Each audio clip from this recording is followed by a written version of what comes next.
So next we're going to talk about AD Bridge.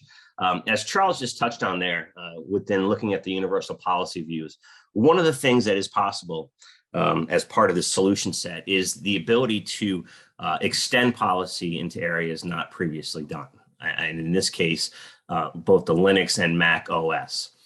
And the part of the solution, I hate to call it an add-on, but it is its own product, but it's called AD Bridge. And what that allows you to do is take that policy and take that familiar infrastructure and deploy it out, extend it out to things like Linux and Mac OS. And as Charles showed you, touched on briefly, if you're using University Policy Administrator as well, you can suck it in and look at it there and manage it all together. So you can manage both sides together. What exists now is usually the siloed world of Windows on the left, the familiar Active Directory structure, OUs, groups, users, endpoints management that way that everyone's familiar with, that's been around for a long time, right? For 20 plus years, the use of group policy within Active Directory to manage domains and on the environment. On the right-hand side, we use Linux as an example. That is, in our experience, the most common use of this AD bridging or extension technology. But things are done their own way, right? And in the Linux world. And so what that means is from a high level organizational standpoint, you don't have that consistency, right? You're doing things different ways in different areas. You're not looking at things the same way. You don't have a single view across your environment, across these two particular silos. You're not managing the same way across these two different silos as well. So what tends to happen is on the right-hand side and the left-hand side, they tend, as time goes on, they look differently, right? They drift apart. Things may look differently on the right side in the Linux world. It's typically local user management or some sort of LDAP integration used to manage the identities and the user accounts. Configuration is done through different set of tools and scripting. So things, just because they're being done differently and separately, naturally over time, they drift apart. And that configuration drift is a real thing to where parts of your organization may be in compliance and others certainly won't be. So what AD Bridge really done, as I mentioned before here, is what it's doing is seeking to pull that in all under one management framework. So there is a agent associated with the AD Bridge utility or product that gets deployed to these non-Windows or non-domain assets and allows you to pull it all into one unified management console. The two primary things it does is one is user management and authentication. It allows you to bring it in to Active Directory and manage it as one kind of user group community. The second thing is configuration of those endpoints can be managed and enforced in one common interface that coincides or extends the Active Directory familiar controls out. So one of the primary things it does is it allows you to, as I said, extend those familiar Active Directory tools and methodologies that you've been working on into a new domain or into a new area. It allows you to take these policies maybe that you've had working for a long time within Windows that are tried, tested, and true, and able to export them now and use them in new areas. I know Charles is going to use Linux as an example in his demonstration. So that's a common one we see is clients being able to take, especially as cybersecurity becomes more and more prevalent and on everyone's mind, being able to take things like NIST and FIPS and STIG requirements and deploy them out to new environments is something that's been a primary use of AD Bridge in recent times. So some things to note with AD Bridge, basically it allows you to natively join the Linux boxes in this case and users to Active Directory and manage those users and groups as you would as if they were part of Active Directory. There's no proxy or middle service that's synchronizing from Active Directory out to your Linux environment. You're able to create policies, and Charles is going to show this in his demonstration, basically configuration settings for those endpoints, right? So that you deploy that to all your Linux endpoints in this case, and also enforce them, right? So one of the things that AD Bridge does is it monitors the settings that are supposed to be in place, and if they're changed, it rolls it back. So that's a key part to keeping your desired state on these critical endpoints. Also, when new boxes or new images come online, once they're joined, they do receive that gold image, right, configuration automatically that you've established within your environment. It can work with on-premise, cloud resources, or any hybrid thereof. It will work with your popular cloud services, AWS, Azure, Google, and it is a set up and maintained by you, right? So you're able to configure these policies the way you want, deploy them, update them, manage them. You're also to get some of the great change flow as well that Charles already showed with regards to group policy for these universal policies as well. So like Chris said, I'm going to talk about AD Bridge and a little bit of the UPA web console, but I want to make sure that you understand that AD Bridge and UPA are two completely separate products that can be used in concert if you choose to, and I'll show you why that might be important in a minute. But like Chris said, also, one of the important things to note here is we are doing a native joined Active Directory for your Linux and Mac machines. What does that mean?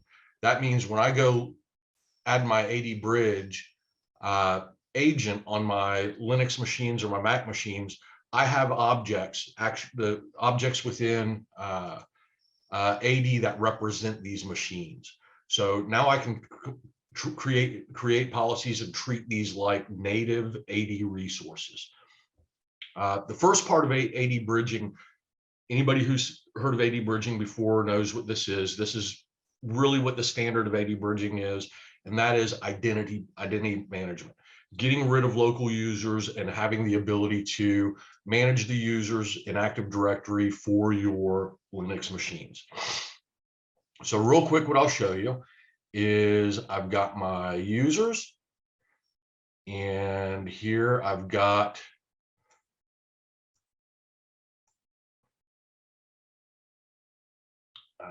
let's see. Up here, ADB users, Charles admin, properties, and this is my CD admin account within Active Directory. So because we natively join Active Directory, these users get added and removed in real time from the ability to be able to log on to the Linux machines. I'm just going to go and create a new user real quick.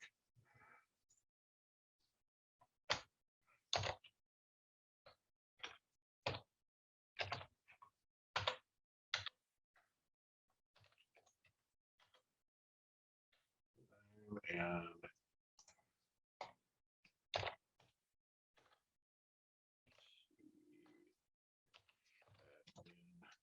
zero 2. So CD admin 02 at adb.local. Next.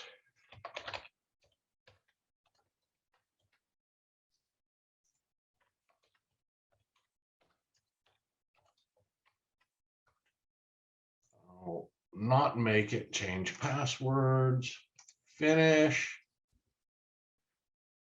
Let's take a look at that again real quick, just so I account. There we go. CD admin 02. So what I'm going to do is I'm going to launch a new session to one of my Linux machines. 02. Yep, that's right. I'm using short names. You can use long names if you want.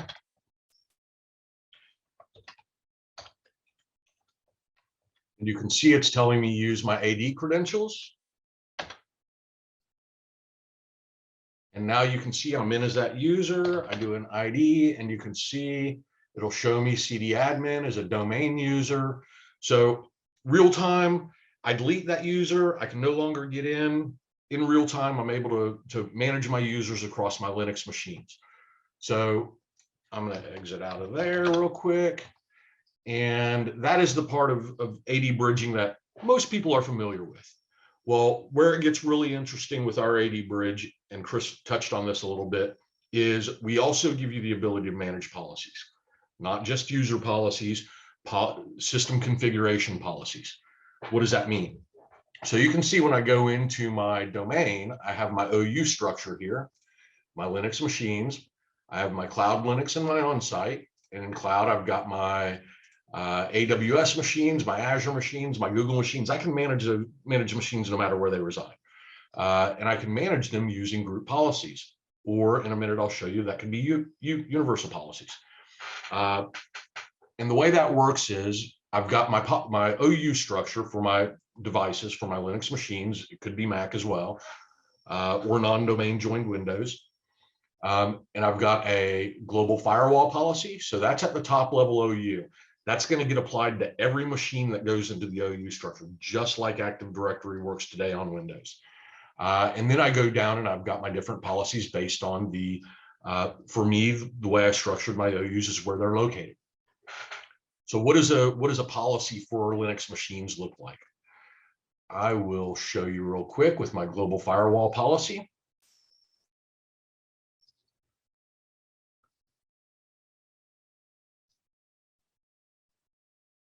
And there we go. Launching the snap-in. And yes, this is a snap-in. It does not have to be on. In fact, we recommend it not be on the domain controller. We don't recommend that you do anything, install anything on the domain controller. So I'm working on a machine that has access with the ADUC snap-in, the group policy management editor. And it's our Linux settings snap-in that I'm working with now. But you can see I can go in and look at my Linux settings, and it starts with firewall. So I've got my firewall settings here, and this is going to be the local firewall settings that I'm allowed to edit. Well, allowed to edit is all of them, and what that means is you can see on this one, for my policy that I have deny HTTP and FTP. None of those machines are going to be web servers or FTP servers, but I can go in and I can do at the service level, or I can write rules at the IP tables level. So I can do a custom rule, and this allows me to start building custom rules just like you would at IP tables, except they're in this policy that's going to get pushed out to all my machines when they come online and join that OU. I've got services, and with services, I'll show you what this means in a minute, but this means I can manage services on those machines, and I can have them always be started to make sure they're always up and running with the policy, stopped or restarted. I'll explain how this makes sense in a minute. Configuration files. By default, we have SSH and sudoers you can manage, but you can do custom configuration files. I'll show you that in a moment as well. Deploy files. This is really interesting. I think you're going to like this. I can deploy an entire configuration file, not just the settings within a configuration file. And by doing that, I can harden and persist that. Execute commands. I use this to configure machines, and then I can do AD logins. And because we're natively joined to Active Directory, we honor all of the security permissions and group permissions within AD. What this allows you to do is to be able to go in and add more granular role or permissions down to the machine level. So you may at the top level want to do added some machines and a group of users to those machines, but there may be people in that group that you really don't want to have access to, maybe a handful of machines in that group or that OU. So without having to restructure your OUs or your groups, you can go in and create rules at the machine level that'll allow specific users or deny specific users, things like that. So I'm going to show you a couple of policies. This one was specifically my firewall policy at the top level. So one of the things I do is in AWS, interestingly enough, AWS does not like their default templates to have firewall installed on them. I want a firewall on every one of my machines. So what I do is I use execute commands. And the very first thing I do is an install of firewall D, enable the firewall, start the firewall. That gives me the ability to configure that machine, and it can really be any sort of configuration, but I can install the products, the things on it that I want. And then when the machine comes online, it gets firewall deinstalled. And because the way policies work, it rolls up, it'll add that global firewall policy. So it'll install and configure the firewall for me all in one fell swoop by adding these policies. So what I really want to show you is some of the policies at work. So you can see I'm on this machine over here. This is my Red Hat machine. And you can see over here, I'm tailing my log file for the AD Bridge agent. So what I'm going to do is I've got a policy here called, for my on-site Linux machines, custom app config. Remember my login banner I showed you a minute ago saying use my AD credentials? That's also a policy that I created. I can make that say anything I want. But the custom app config is interesting because this is where I can do things like create a configuration file. It could be specific settings in a config file, but I can create an entire configuration file, push that out and enforce it. And this could be for any application whatsoever. So if I go here and do deploy files, you can see here, and I'll extend this out. I've got this config file and it's custom app config. And I have my gold image config files right here. Custom app config, there it is. Let's take a look at that and see what it looks like. Custom application configuration, gold file, gold image, secure this app, yes. This can be any configuration file. It doesn't even have to be a config file. It could be an index page on a website. But I've got this custom application. It's got this configuration file that nobody would know, but I want to enforce it and manage it over time. So I've got this custom app config. This could be, you know, pretty much anything on the machine that you wanted it to be, any configuration file that you wanted. But you can see it goes, I created the GPO with it, custom app config, and I land it in the destination path of home root custom app. I know permission 777, what are you thinking? But this is a demo. So there's my custom app config policy. Well, over here on this machine, you can see I am in home root custom app. And I am going to do that. And there's that custom app config. So I'm going to cat that, show you. Cat custom app config, custom application configuration, gold file, gold image, secure this app, yes. Yep, that's the configuration file I showed you. It's in my policy. So if you notice, I am root. So I should be able to do whatever I want on this machine, right? Yeah, of course, you're root. Well, watch over here as I do this. So what I'm going to do is nano custom app config, and I'm going to go edit that thing because I am not, I have root permission, but I'm a bad guy. I want to hack this machine, and I'm going to start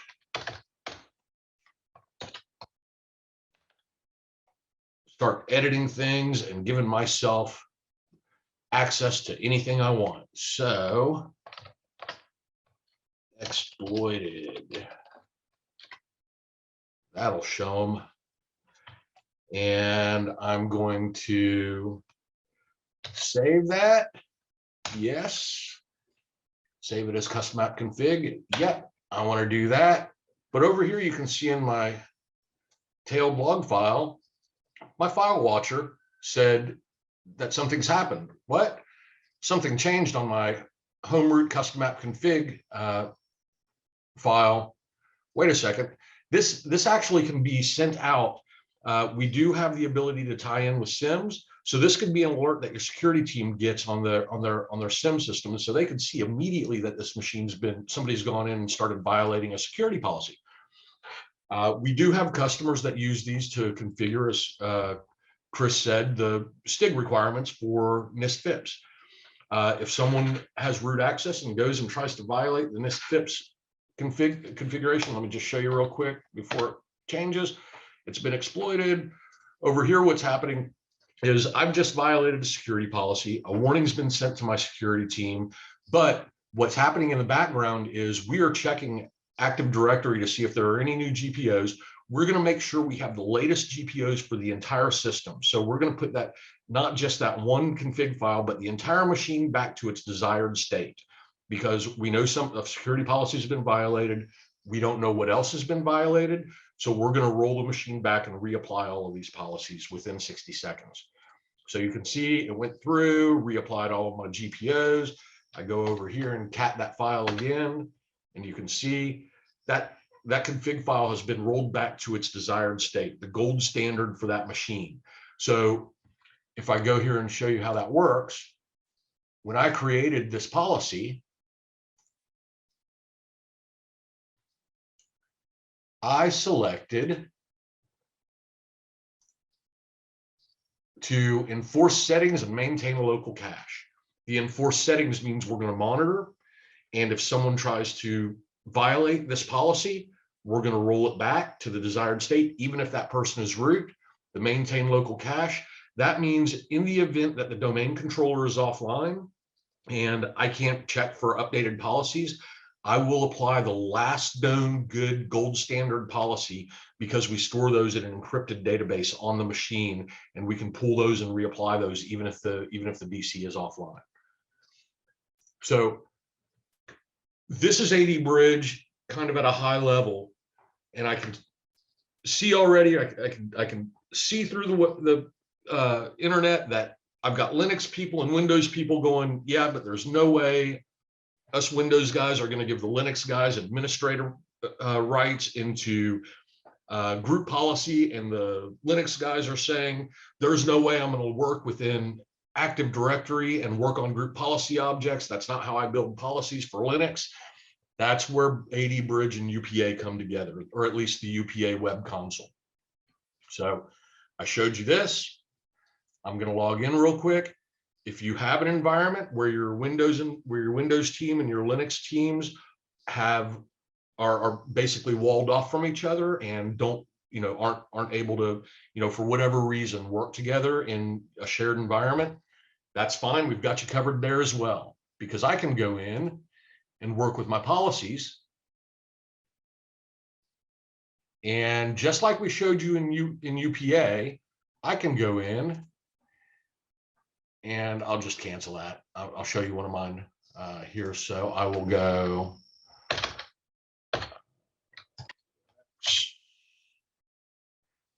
And here's some Linux policies.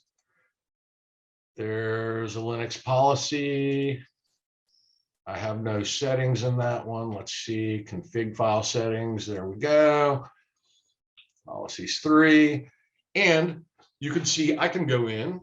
I can check out this Linux policy. I can start working with my firewall settings, all of the same settings that were available in the GPMC snap-in.